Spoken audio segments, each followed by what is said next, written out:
Boa tarde. Sexta-feira, final de semana. Um alívio para alguns. Projetou aqui, Rádio? A doença como a outra face da vida. Eu acho que tem alguns temas que me são assim intrigantes. Buscar entender o que é que eu traria pensando nisso. Porque normalmente a gente vai chamar de vida, quando a gente fala em vida, eu quero ter vida, só vamos falar naquilo que a gente categoriza como bom. Saúde, virtudes.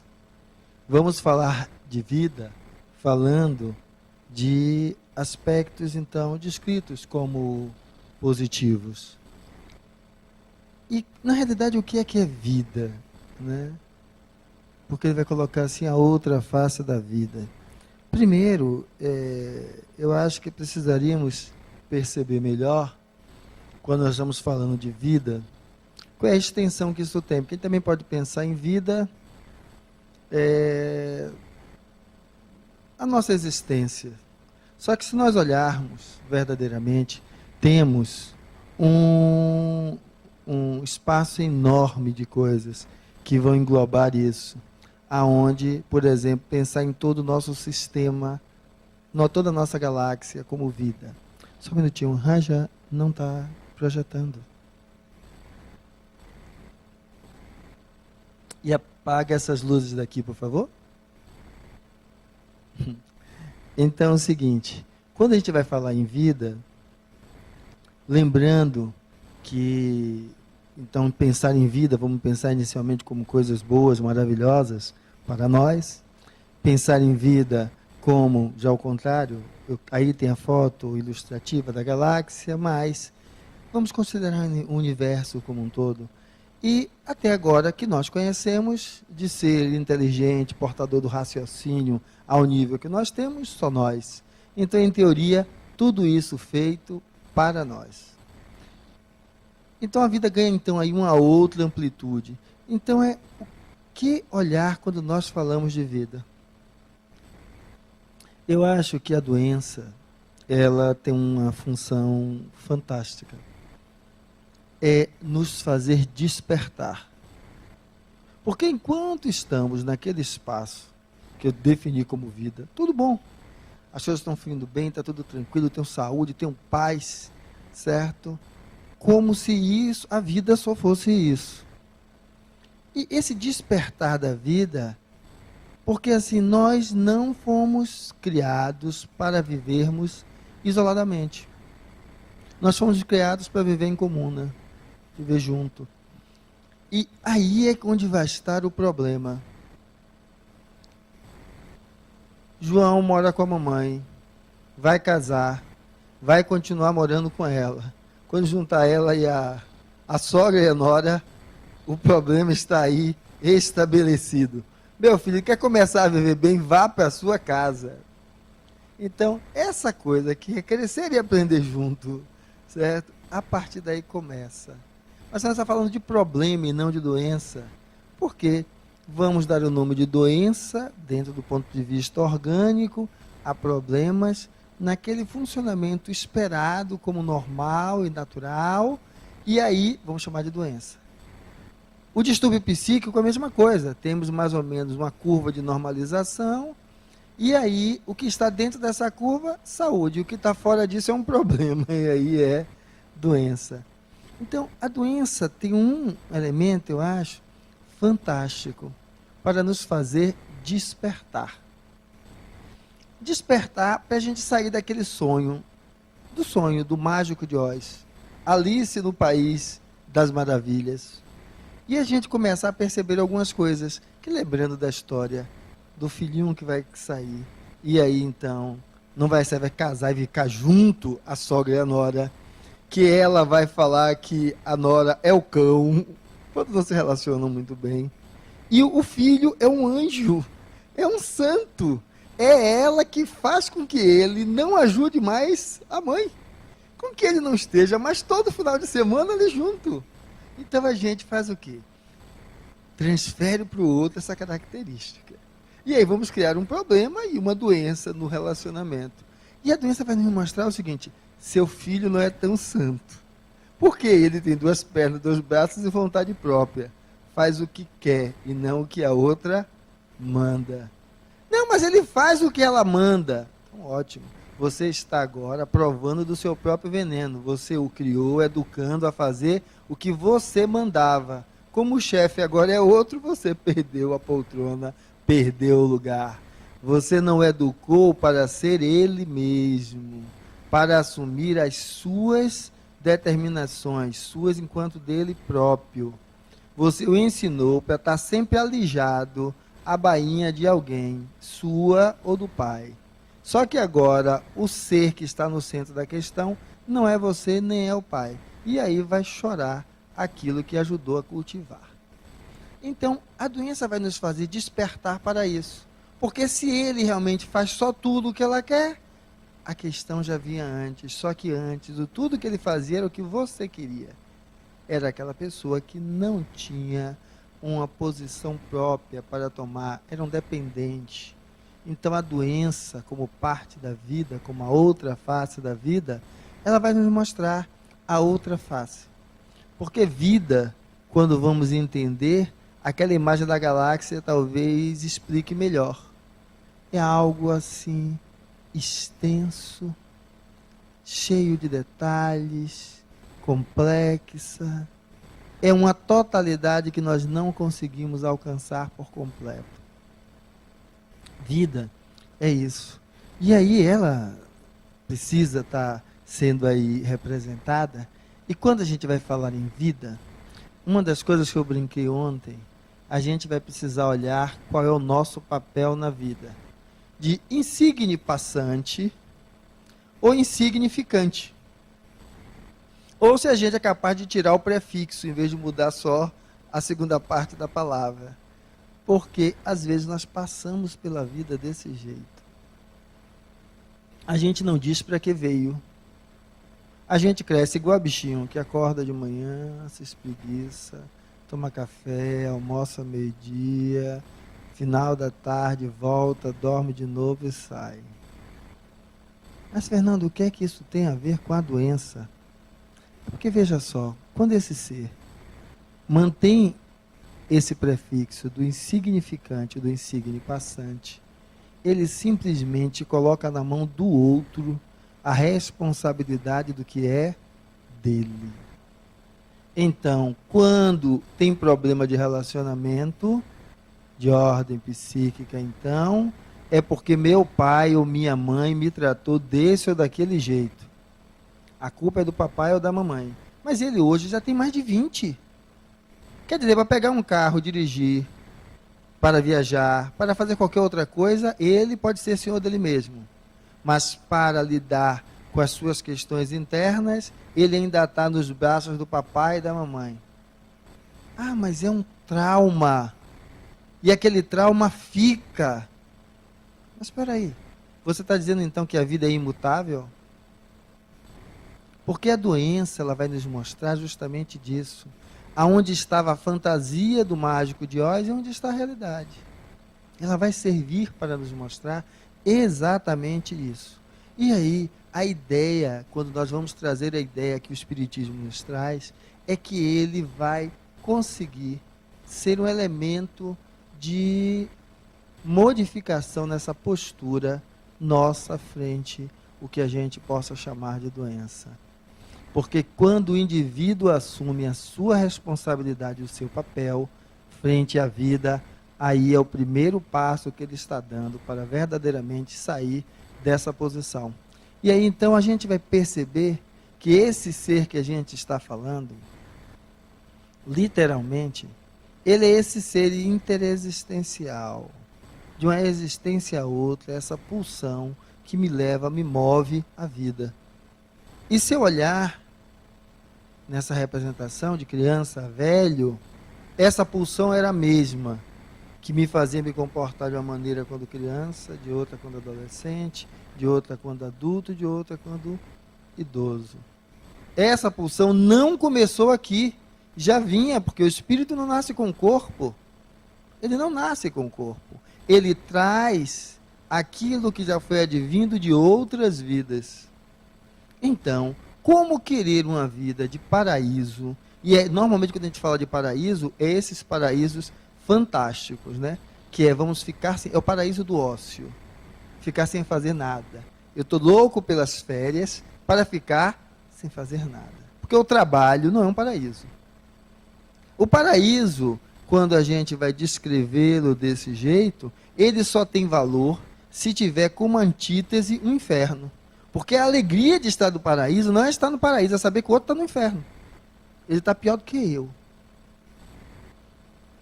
Porque é por várias vezes assim que nós agimos. Agimos muito bem quando vemos o outro numa condição pior do que a nossa. Agora, quando a gente vê o outro numa condição melhor do que a nossa, a gente fica mal.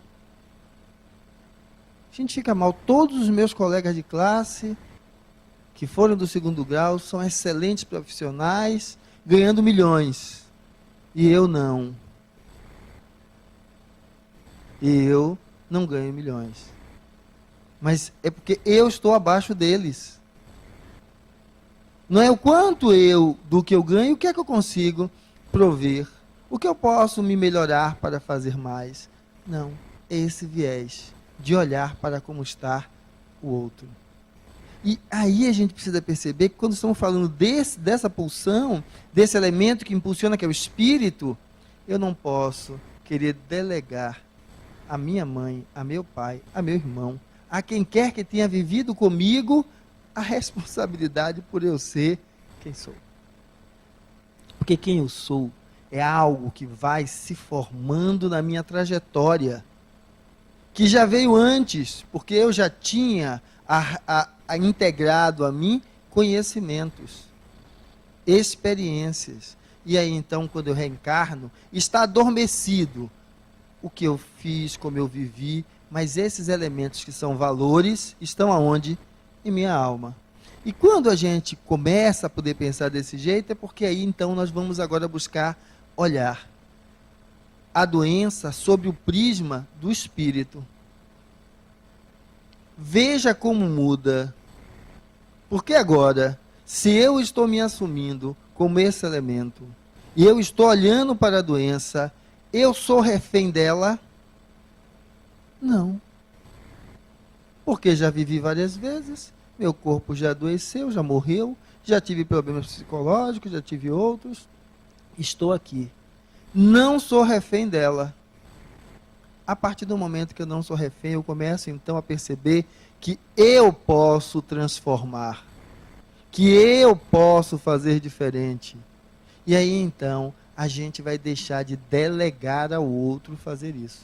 Eu sempre falo que eu acho engraçado, que eu trabalho, sou médico como formação profissional, aí entra alguém no meu consultório, vem ela e ele. E aí assim, ele se senta, e aí ela diz: doutor, se eu não trouxesse, ele não vinha. E aí eu pergunto: o que é que você está sentindo? E aí ele faz assim: diga aí bem. Não é um menino de 5 anos, não. É o marido. Diga aí bem. Ou então o contrário, é o adolescente que diz: diga aí, mãe. Agora, na hora que ele vai paquerar na festinha, ele diz: mãe, paquera ali para mim. Mãe, descola aquele negócio para mim. Não. Mas aí, diga aí, mãe. Ou então o contrário, o burro velho, certo? Diga aí bem. Ela que vai dizer: o que é que está acontecendo? Eu digo: mas eu quero saber como é que está a sua urina.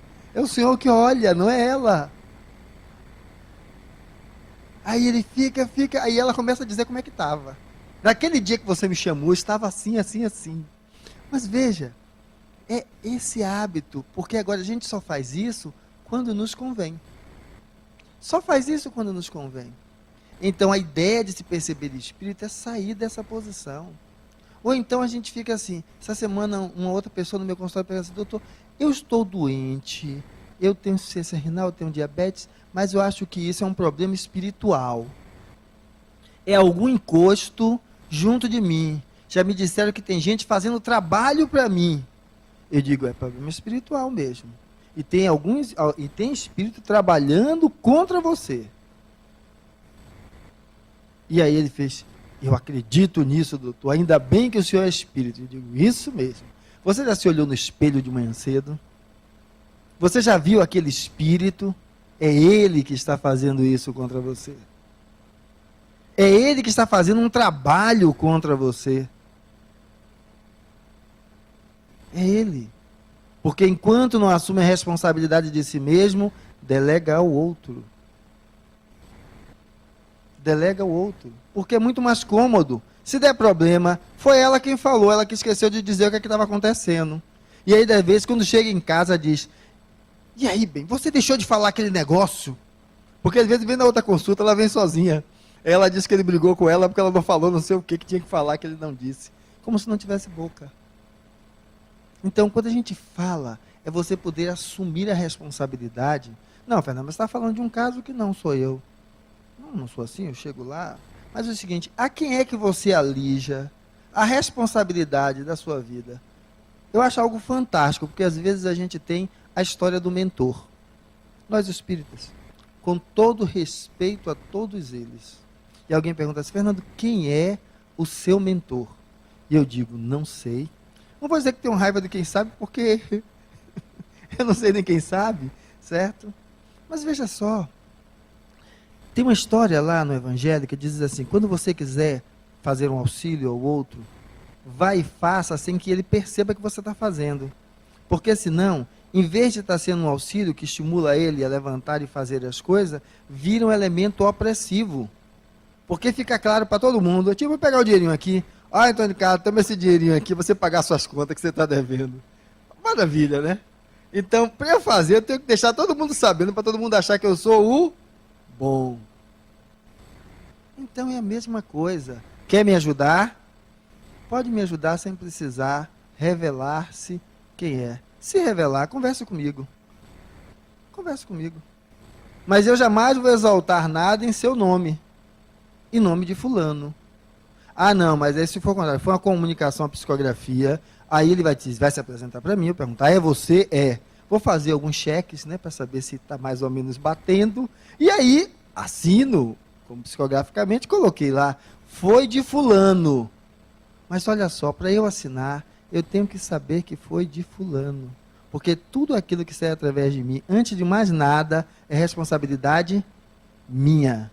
Então, quando eu falo de se perceber espírito, é para que a gente possa sair dessa visão. E agora sim, vamos entrar dentro desse espaço, que é a doença. Esse corpo todo rachado, falando das dores. E aí a gente vai precisar perceber assim, quando eu olho para as minhas dores, como é que eu me coloco? Como é que eu me coloco? Porque a maioria das vezes a gente se coloca de uma maneira tristonha, para baixo, obscura, fechada, em vez de buscar perceber o que é que aquilo está lhe trazendo. E às vezes a gente é mais doido ainda, acha que a doença purifica. Então é o seguinte, a dor, o sofrimento purifica. Então vamos embora atrair para mim, porque aí funciona. Então aquele povo que vivia se chicoteando, se machucando, se martirizando, porque isso, o sofrimento, revigora, renova, expurga os pecados. Mas, mais uma vez, será que é isso? Aí a gente faz assim, não, mas eu vou pagar uma promessa para ficar bom, para eliminar a doença da minha vida. Isso é um castigo. Ou o contrário, uma interpretação enviesada da lei de causa e efeito.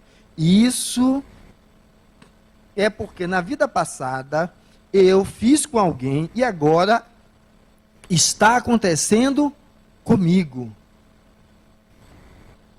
E aí quando a gente olha, eu acho que a gente precisaria sair por um ambiente mais claro. Se nós entendermos que nós somos espíritos imortais, a doença, enquanto limitante da vida, ou a morte, como elemento que culmina com o término da vida no corpo físico, ela tem por finalidade nosso aprendizado. Mas, Fernando, para que é que a vida me deu isso? A pergunta não é essa. Não é essa. Porque, veja só, parece que a vida foi, assim, daquelas de pirraça. eu vou dar aquilo para aquela pessoa, passar por aquilo, aquela doença, para João, Manuel, Francisco, Joaquim. E aí as religiões vão dizer que é o nosso pecado, a gente está pagando um passado.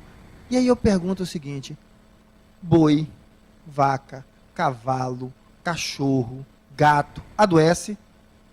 Adoece. Tem cachorrinho neurótico, cachorro de madame preso no apartamento, neurótico, fazendo quadros muito similares que seus donos. Fizeram mal para alguém? Não tem consciência. Estão pagando por um passado? Que passado? É fruto de um pecado? Que pecado? Servir de bife na mesa ou na panela dos outros? Para a vaca e para o boi? Então a gente precisa sair dessa visão e começar a responder agora o seguinte: a vida lhe convida a revelar toda essa luminosidade que existe em você. E a pergunta que a vida faz é: o que é que você é capaz de fazer a partir daquilo que eu lhe dei? Aí a gente muda.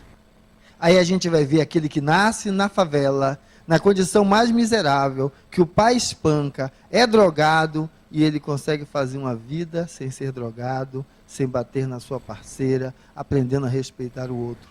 E o outro nasce num seio de uma família, com boas condições financeiras, põe um revólver e mata a família inteira. Então não é o que você recebe que está determinando qual é o seu valor enquanto espírito, nem qual é a sua proposta de aprendizado, mas o que você faz a partir daquilo que você recebe. Então pergunte: o que é que você faz a partir da doença que você está recebendo? Porque a doença faz parte da vida, porque adoecer, perecer, é algo esperado para todo o corpo feito de carne e osso.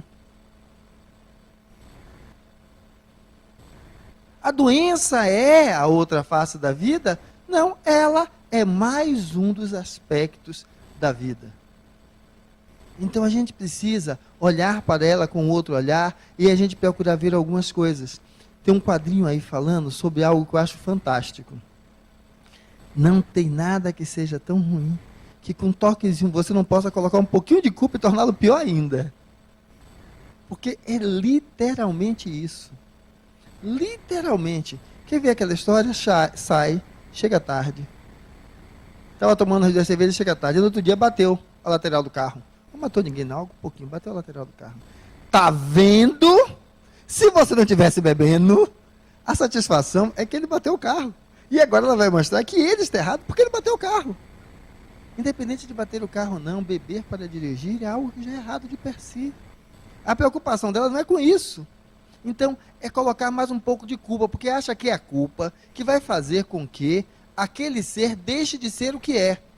A culpa não liberta, só acorrenta a você e ao outro. E aí então você olha a doença e aceita como castigo de Deus e deixa de se cuidar.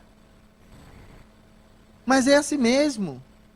Então a gente precisa olhar para que a gente não faça da culpa essa nossa moeda de troca. Porque essa história de ter culpado, se existe um culpado é Deus, porque me fez tão imperfeito como sou. Mas quando eu olho ele conforme essa imagem sentada, clara aí, eu vejo o inverso. Deus é uma ideia maravilhosa. Primeiro, imanente em tudo que criou. Ele está em mim, eu estou nele. E segundo, fantástico. Ele me criou como um ser de uma adaptabilidade fantástica. Existe ser humano vivendo nas condições mais inóspitas possível e mantendo a vida, a relação de grupo e ali permanecendo. Ele me dá uma capacidade fantástica de transformar o irreal em real. Quando eu pego uma pedra redondinha, quebro, tiro lascas e transformo em uma lança.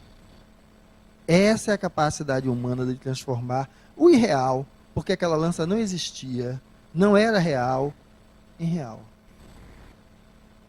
Esse é o dom fantástico que ele me deu. Agora, eu posso utilizá-la tanto para o bem, como para o mal. Então, Deus é esse ser, ou seja, Deus me tornou, enquanto ser, algo fantástico. E ele não é errado, porque justamente essas minhas possibilidades é que me tornam possíveis as minhas adaptações.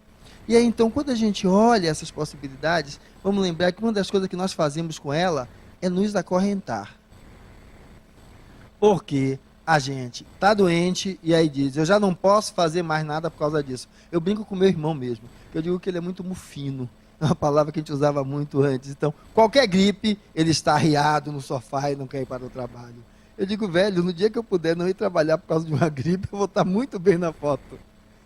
Porque eu tenho várias coisas para fazer, tenho pessoas para atender, eu só não vou trabalhar se eu tiver quebrado, ou se estiver num contexto onde aquele nível de contaminação passa a comprometer o outro.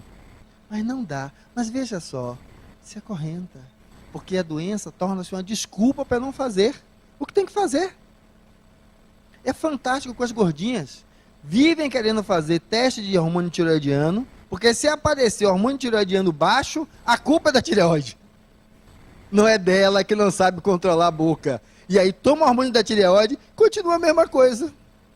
Não estou dizendo que não existe obesidade por hipotireoidismo, mas a grande maioria das hipotireoideias continuam sendo gordinhas porque não se educaram a lidar com a alimentação de outra forma. Não é exatamente apenas o hormônio. Então funciona como elemento de acorrentar. O outro como elemento de purgar.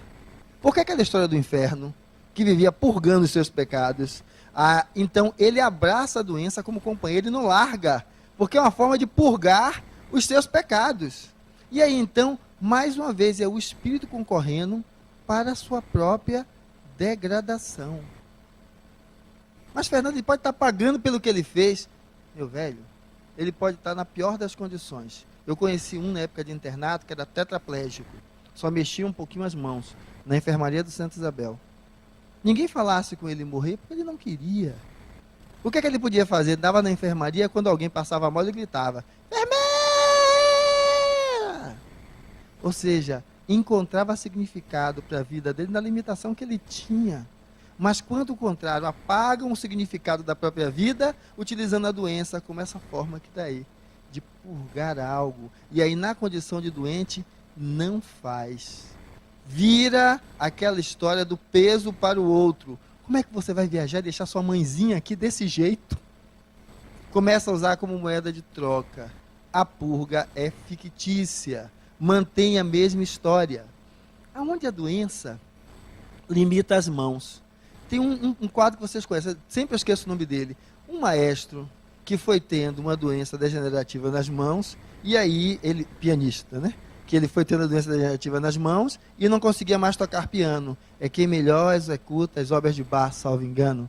E aí ele então passou a reger e faz agora turnês pelas cidades, fez uma última pelo Nordeste, tocando música clássica e mostrando que o povo rude comum vai, assiste, gosta e sabe admirar. Aonde, veja, a doença que destruiu a possibilidade dele tocar piano não destruiu a capacidade dele interagir com a vida e ser um elemento que impulsiona a transformação na vida do outro. Mas a gente tem esses aspectos. E quando a gente vai olhar, às vezes a gente vai usar a doença para se sentir o pior dos piores. Se colocar como coitadinho, que necessita ter prioridade na frente do outro. Que aí eu brinco com aquela história da mãe que toda vez que o pessoal vai viajar, ela adoece. Porque é uma forma de manter todo mundo próximo, todo mundo junto. Não conseguiu construir uma vida própria. Então, por que não fazer outra proposta para a gente poder sair disso? Aonde vamos falar da depressão, e aí então vamos nos entregar, porque alguém tem que agora passar a cuidar da gente. Porque agora já não consigo fazer mais nada. Aonde a tristeza parece que tem que ser eliminada. Não, sendo colocada como doença.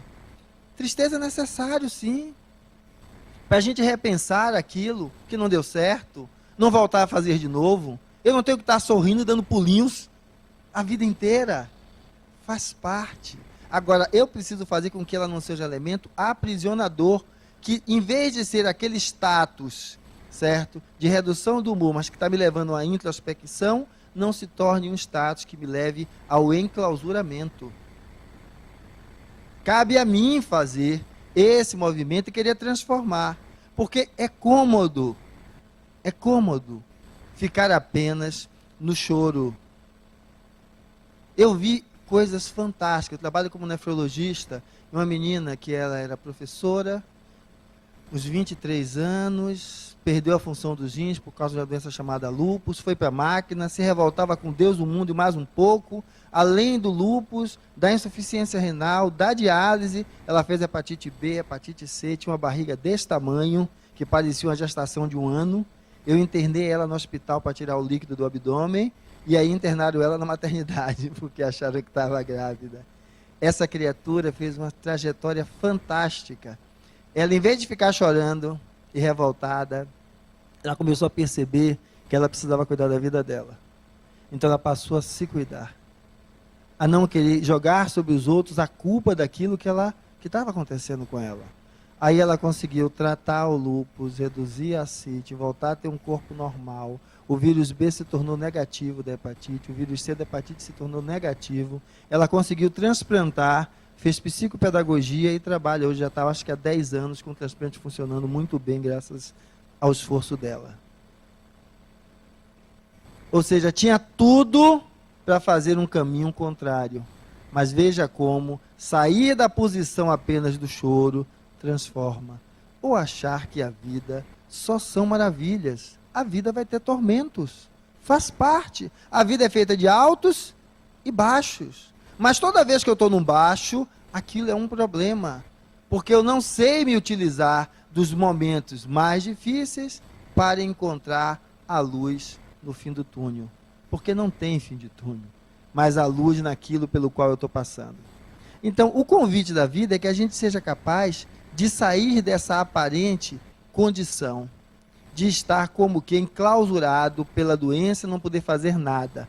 Você pode sim estender a mão a quem está do seu lado. Você pode fazer como aquela história do cara que tinham 2 leitos dentro da enfermaria, ele junto da janela e o outro no outro. Então o outro chegou, porque a cama estava vazia, ele ficava ali, e aí o outro não podia ver a janela, perguntava a ele o que é que tinha ali. E aí ele ia contando coisas fantásticas, que aquilo dava para um jardim.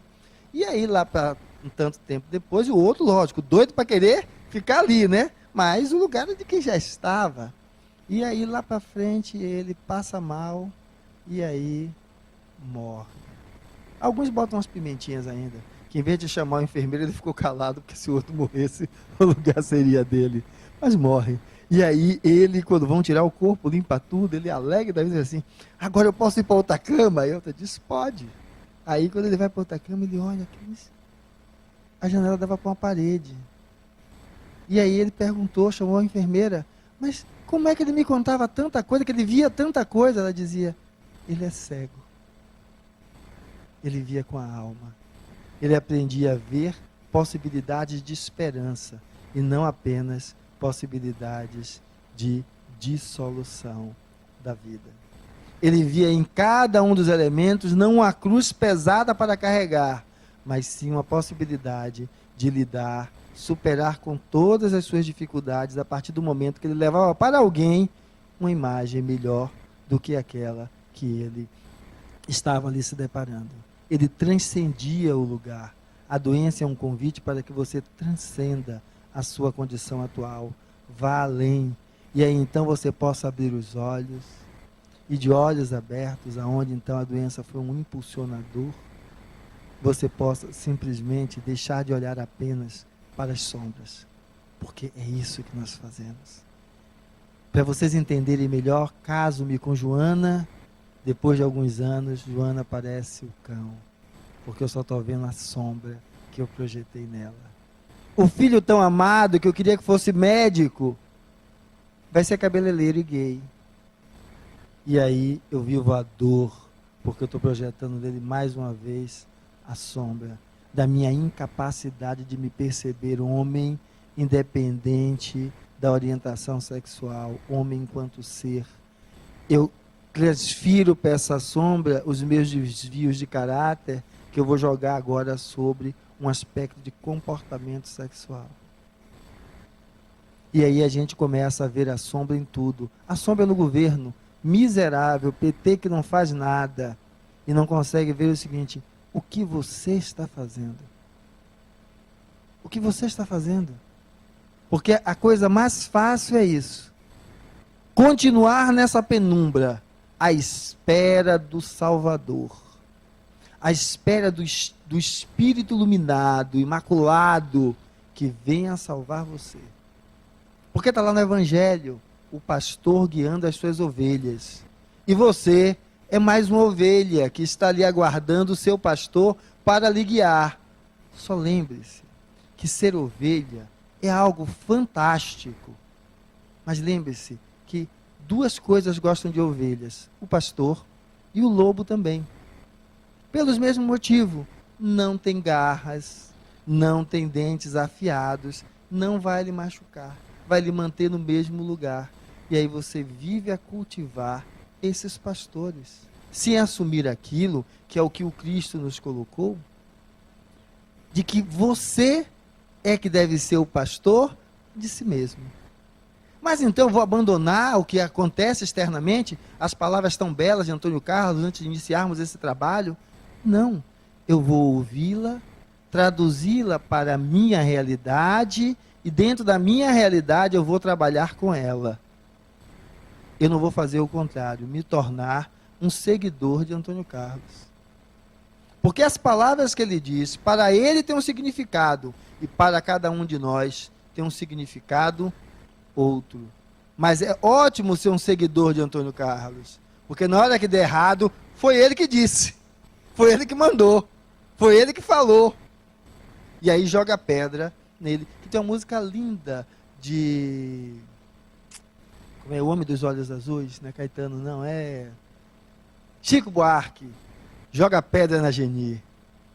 Fantástica, fantástica. A música é linda. Aquele ser que não valia nada, na hora de precisar salvar tudo, a gente bota ele lá em cima. Acabou a necessidade, a gente apedreja e joga lá embaixo. É o que a gente faz. A vida, a doença, não é algo limitante, é algo que quer lhe mostrar que você é capaz de ir além dela. Ela é mais um instrumento para você revelar o potencial que você tem em si mesmo. Qual o potencial, Fernando? Algo simples. Eu posso cuidar de mim. Eu posso me alimentar melhor. Eu posso fazer exercícios. Eu posso me medicar. Mas, Fernando, como um paciente que eu estava acompanhando, ele é diabético, detesta tomar a furada da insulina, e aí vem com açúcar lá em cima, e diz que a colega, a endocrinologista, não aceita que ele faça o tratamento. Aí eu digo, você já conversou com ela sobre uma coisa? Hoje se trabalha em medicina, em toxicologia, em redução de risco. Ninguém fica mais naquela ideia de que o toxicômano vai deixar de ser toxicômano. Se você conseguir reduzir o risco, já valeu a pena. O que é reduzir o risco? Aquele que tomava o picozinho dele, ele passa a usar seringa descartável, para não pegar a AIDS do colega e acabar com a vida. Passe a usar camisinha, vai continuar transando com 3, 4, mas pelo menos não vai trazer AIDS para casa nenhum filho. Redução de risco é você trabalhar dentro do que é possível. E a cada momento você ir expandindo esse possível para algo mais, que é uma das nossas doenças básicas, onde nós continuamos nessa obscuridade, esperando um espírito iluminado, porque eu quero dar um salto daqui lá para cima. Eu não entendo que com as pernas que eu tenho, eu preciso descer, caminhar, chegar até a escada, subir e ir até ali. Então, a partir daí, eu começo a me sentir menor. Eu começo a me sentir pior, porque eu não consigo saltar daqui para ali. Mas, Fernando, ninguém consegue. Coloque a condição hipotética que todo mundo consegue, só não eu. A dor é simplesmente porque eu vivo num comparativo contínuo com o outro. Sempre com o outro. E aí digo, mas como isso? Porque o meu paciente hoje que faz hemodiálise, que as pessoas olham e dizem, é terrível fazer isso. Há 50 anos atrás ele morria, porque hemodiálise não existia. O que é melhor viver hoje, fazendo hemodiálise, está aí, fazendo hemodiálise, não é transplantado não. 25 anos vivo fazendo hemodiálise. Vi os filhos crescerem, vi o neto chegar, continuou com a família e faleceu. Ou ter morrido sem a possibilidade de vivenciar. Só que eu só me comparo com o outro. Eu só me comparo com o outro, que está além. Eu não busco a partir de mim mesmo fazer essa mudança. E aí a gente fica mais uma vez esperando. Porque a história que eu conversei com ele foi, converse com o seu endocrinologista. Diz, mas doutor, não vou deixar de tomar minha cerveja. Diga isso para ela. Doutor, eu não vou parar de tomar minha cerveja, eu posso reduzir. Mas como é que eu posso reduzir a cerveja? A gente fazer ainda algum tratamento que minimize o nível de açúcar que eu tenho no sangue. Mesmo que não fique 100%, mas que fique 120%. Até que eu possa me adaptar e fazer uma outra proposta para mim mesmo. Então, seja sincero com ela. Quando começa a ser sincero, você vê que as coisas mudam. Mas se ela não quiser, procure outro. Procure outro. Você não está amarrado. Mas a gente fica naquela posição, esperando, então, a médica que faça isso. O mentor que me ilumine. Porque a gente fica ainda colocando que há algo maior. Sabe quem é esse elemento aí que está ao redor dessa pessoa? O espírito dela mesma. Você, enquanto espírito, é toda essa potencialidade. E se você se olhar como essa potencialidade, a doença não vai ser aquilo que extermina a sua vida. Você vai notar que você cria, gera a sua vida da forma que você busca e quer. E não vai ficar esperando um Jesus que lhe carregue nos braços. Porque muitos foram chamados, poucos se escolheram. Quem se escolheu foi aquele a quem ele olhou fundo nos olhos e disse, velho, é isso mesmo. A vida é dura, é difícil, como foi o meu Calvário. Mas eu consegui transcender tudo isso.